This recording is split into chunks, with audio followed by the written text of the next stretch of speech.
Bonjour, bienvenue dans ma bibliothèque. Nous sommes à Montréal le 26 décembre 2013. Mon nom est Bruno Lalonde. Aujourd'hui, je vous lis un court passage de cet ouvrage d'André Guigaud, Qui pense quoi? Alors, c'est une série de portraits d'auteurs, de penseurs contemporains. Et certains d'entre eux, eh bien, je ne les connaissais pas. À commencer par celui-ci, Satish Kumar, un philosophe indien appartenant au jaïnisme. Et un mot aussi sur l'ouvrage général d'André Guigaud, bien fait. C'est un professeur d'université. C'est également un spécialiste de Jean-Paul Sartre, qui, comme vous le savez, je reste un... Plus j'avance dans la vie, et plus je suis férocement sartrien. Et donc, le livre est bien fait, drôle aussi. Il est ponctué de saillies, de mouvements d'humeur. Ce n'est pas un ouvrage docte, mais néanmoins extrêmement bien fait, avec de l'humour, ce qui ne gâte rien. Et c'est un excellent ouvrage d'introduction pour des penseurs un peu difficiles parfois. Alors je vous lis donc un court passage. Il adopta les cinq règles de vie des moines jains. La non-violence est la première règle, celle qui donne leur sens à toutes les autres. Exclure de sa vie la cruauté paraît facile. Mais qu'en est-il de toute malveillance, de toute calomnie, même les plus futiles? Il faut bien admettre que lorsqu'on s'ennuie, on a tendance à dire du mal des autres. Dans le milieu intellectuel, c'est presque une seconde nature. Je ne vois aucune différence fondamentale entre des collégiennes qui vont exclure de leur groupe une camarade en se moquant de son maquillage ou de ses habits passés fashion, et des écrivains qui vont envier secrètement le style d'un confrère et déverser leur ironie comme on vide ses poubelles.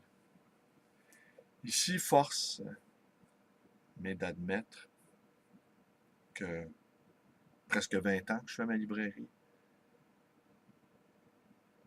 j'ai fini par tellement constater ce trait caractéristique des intellectuels, une malveillance quasi continuelle à l'égard des non-intellectuels, a priori, des gens qui ne lisent pas, une sorte de mépris opaque, et après cela, du sarcasme, de la méchanceté à l'égard des confrères. C'est extrêmement désespérant d'une certaine façon, parce que qui aurait envie d'écrire ou de penser dans un tel contexte de suspicion où personne ne trouve grâce aux yeux des autres? Presque. Et c'est à décourager d'entreprendre une démarche intellectuelle. Bien souvent, j'ai fini par penser que l'exercice de la pensée n'était qu'une sorte de mondanité supérieure. Et je rajouterais là, ici, que je reconnais bien, d'une certaine manière, ce qui est pour moi l'esprit bourgeois par excellence, une médisance continue. Tous en rivalité les uns contre les autres. Alors déjà, se taire, de ne pas critiquer le travail des autres, m'apparaît un assez bel exploit.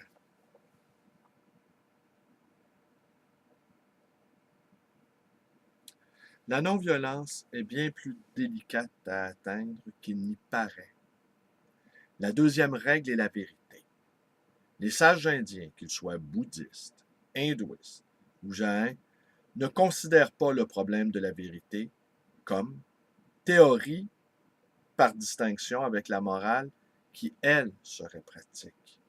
Il faut savoir que dans les universités françaises, aujourd'hui, l'épistémologie, la logique formelle, l'histoire des sciences et tout ce qui se rattache à la philosophie analytique domine tellement l'orientation de l'enseignement, des cours et des concours. Ah, les concours! Quand osera-t-on dénoncer cette gigantesque loterie?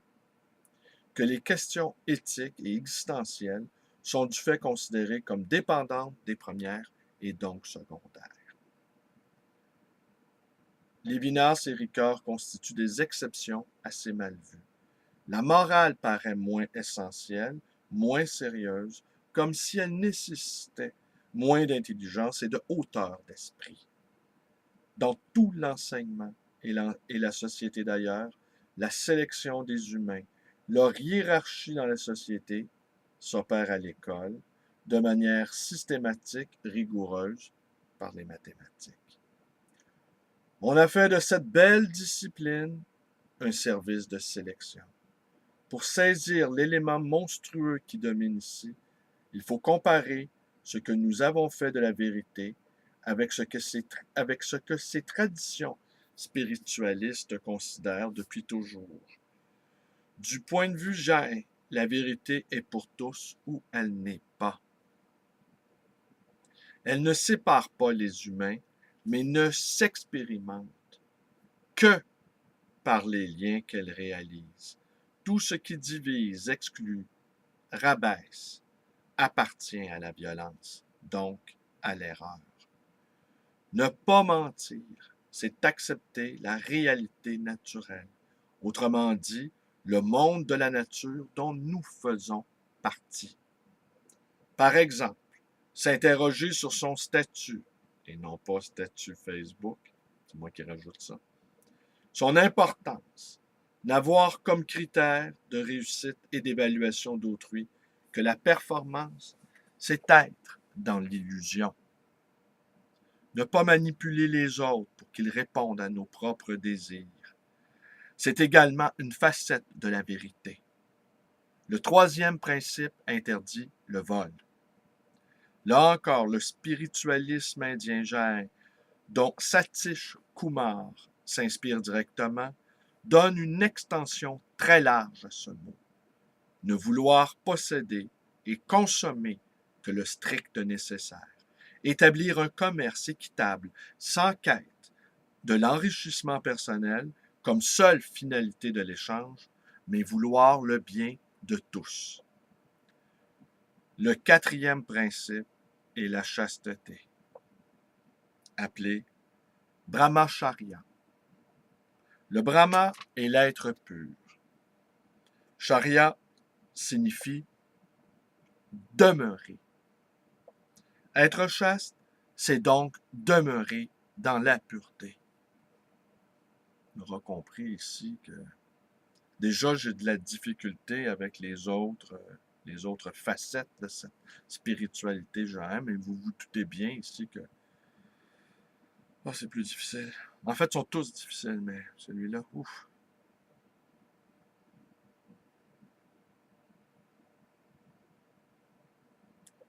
Parce que les quelques chastes que la vie m'a permis de rencontrer, généralement, sont hyper violents. Et j'ai fini par penser, même, en tout cas, que toute cette énergie sexuelle-là, eh bien, allait ailleurs, dans une sorte de forteresse imprenable.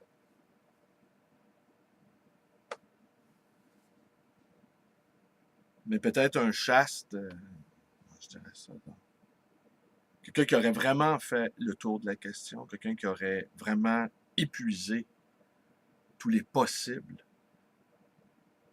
ben, peut-être pourrait être vraiment chaste.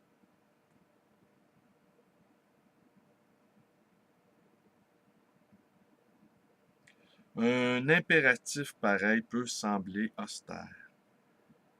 Mais là encore, c'est autre chose que l'obsession du mal et du péché qui motive le spiritualisme indien.